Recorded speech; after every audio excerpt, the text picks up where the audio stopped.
Happy Veterans Day to everyone watching out there. Most of the people that watch this probably have military in their family, just like I do. A lot of you watching may have actually served in the military, so take some time. We should every day, but this day is set aside just to make sure that we honor, respect, and appreciate those that signed on the dotted line and gave up, sacrificed everything for the freedoms that you and I enjoy. It's a pretty good day for me. I'm usually pretty happy on this day.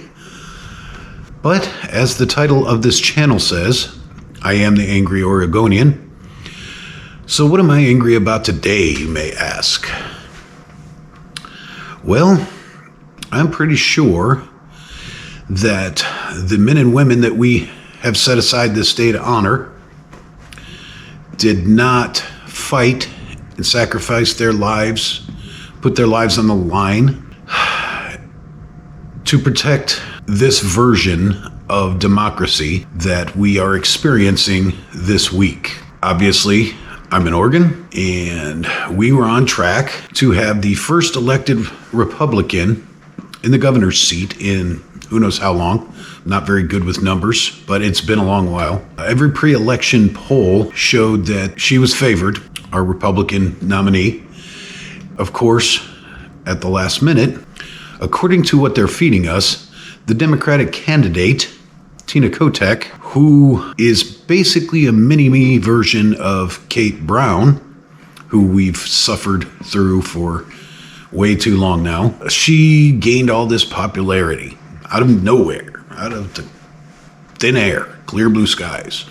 Well, it's November, in Oregon, so there aren't much clear blue skies.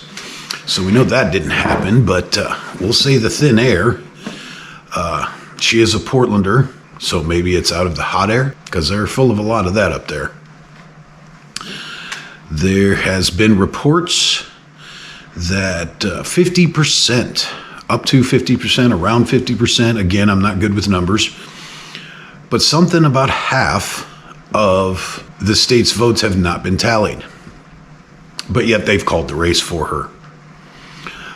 And I've also seen reports of really messed up voting stuff going on up in Portland. So I'm not sure how they can legitimately convince us that this is going on. I'm not buying it. I know a lot of Oregonians aren't buying it. Probably the only ones that are buying it are the ones that under no circumstances, under no means, are going to accept a Republican governor. But there's a lot of us that wanted it.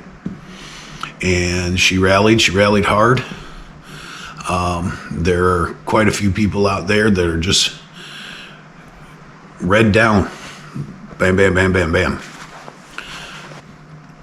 The governor's race was really important, so I did try to keep up with that and did my research, even went and met Tina Kotek because I do my homework. But the local races I wasn't so up on, so that comes to the point where you vote red down. If you're not sure, you vote your conscience, and I'm pretty sure anybody watching this channel has a similar conscience to mine, so you're going to vote red. Red. It's apparently happening all around the country, but for some reason, Oregon doesn't get the attention that Arizona and Nevada and Texas and Florida and Pennsylvania and other important states do. And we're just Oregon. And it's, what do they call, foregone conclusion that we're just going to be blue. Now, if anybody sees the maps, Oregon is not a predominantly blue state. It has blue islands. But yet somehow these tiny little islands outvote the entire rest of the state. Now, if you've ever been in this state, Oregon has, you have the valley, you have the Cascades that divide 2/3 of the state and the remainder of the state towards the coast. A lot more of the Blue Island in the valley region, west of the Cascades, And east of the Cascades is pretty much high desert, mountainous region, ranchers, farmers, things of that sort. Good country folk. If you look at the map, that's all red over there. And there's a very good portion of the western third of the state that's red as well. But yet the little blue islands seem to always beat us out. In times like this, they beat us out at the last second. How does that happen? Every time. It just doesn't seem feasible to me that even in a deep-rooted blue state, such as Oregon, that people would stop and see what Democrat leadership has done to this state, to this country for the last 2 years, but the state for the last few decades. One just has to drive through Portland to see what I mean. You can't convince me that Oregonians are that dumb. It just doesn't make any sense to me, and it makes me angry that they try to convince us that that's the case. You know, voting is a privilege that I hold dear. I've explained in other instances how for years I thought I couldn't vote, and when I found out I could, it was better than any Christmas present I've ever gotten. I think everyone should vote their conscience and vote with some common sense. I kind of had the feeling on Thursday, before I went in person to go straighten out my registration that I didn't know was messed up. But we like to vote in person anyways. But have you ever sat down to watch a movie that you've seen before, and you know the ending, and you know the plot line, but you're going to sit and watch it anyways? We all do it. We all have movies that we'll watch over and over again, know every word, every quote. That's kind of how I felt when I slid my ballot in the box. Felt like I was in a plot line that I had been in multiple times already.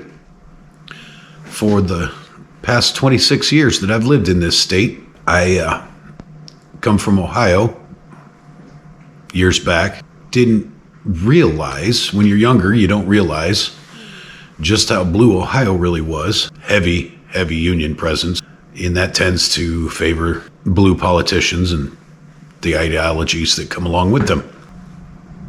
I spent a lot of years not paying attention to politics. Then I got older and realized that I should probably pay attention because it affects our lives, my life personally, more than you seem to realize on a day-to-day basis. And the longer I lived in a severely blue state, I recognized what implications came with that. I'm not the brightest bulb in the pack, sharpest tool in the shed. I'm not a Rhodes Scholar. I'm not college educated in political science, but it doesn't take a rocket surgeon to see what's going around you in our everyday lives, to see the environments that are created, to see the goods and the bads and the pros and the cons. And I loved Portland when I moved out here in the mid-90s. I thought it was the most beautiful place. I fell in love with it, and I haven't looked back. But I've paid attention, and I've watched this state go further and further and further downhill. And they say a rolling stone gathers no moss. Well, this rolling state is gathering a lot of feces. It's turned into a giant dumpster fire due to legalization of mind-altering substances. The dumpster fire that is the city has now infected the rural areas as well. And I can't be the only one in the state that sees this. And with all the crap that's gone on in the last 2 years, 90% Democrat caused, how do people feel comfortable placing check marks next to the people that have done this? The Speaker of the House, in a Democrat majority, for as long as I can remember, part of the I Love Kate squad. And it's funny how now all of a sudden she wants to say, well, you know, I'm opposite of Kate Brown and I disagree with Kate Brown and I think Kate Brown's full of poop. But yet if you look at her history, that's not the case. That's not reality. They're lying to us. Do they think we're this dumb? And do they think we're dumb enough to just accept what's going on it's going to take up to a week. Why?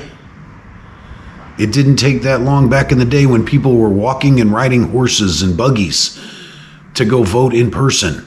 And we're in 2022. We have computers, automated stuff. It should be simple. There are other things way more complicated that happen way faster. Are you foolish enough to believe the manure they're shoveling into your pen? I'm not. I heard somebody say, I'm not necessarily an election denier, but I'm certainly an election skeptic. Well, that's where I'm at. I can't prove beyond a reasonable doubt that shenanigans happened, but I do see the evidence, and I'd like to think that I'm not that easily fooled. But that's what I'm angry about. Why do we not know for sure, but yet, as everybody's saying, supposedly Tina Kotek's our governor-elect right now. I don't buy it. I'm not going to get down and accept defeat because I don't think we've been defeated. What do you think? Feel free to comment down below, no matter what your view is. You can agree with me, you can disagree with me. Go ahead and tell me. But I believe in discussion. I believe in debate. I believe in open exchange of differing viewpoints. I may not agree with you, but that doesn't mean I hate you, and that doesn't mean I don't respect your opinion. Our politicians don't respect your opinion. Our politicians don't respect your intelligence. Our politicians don't respect you. And that makes me angry. You got something to say? Come on, say it. You got a game to play. Come on, play it. You got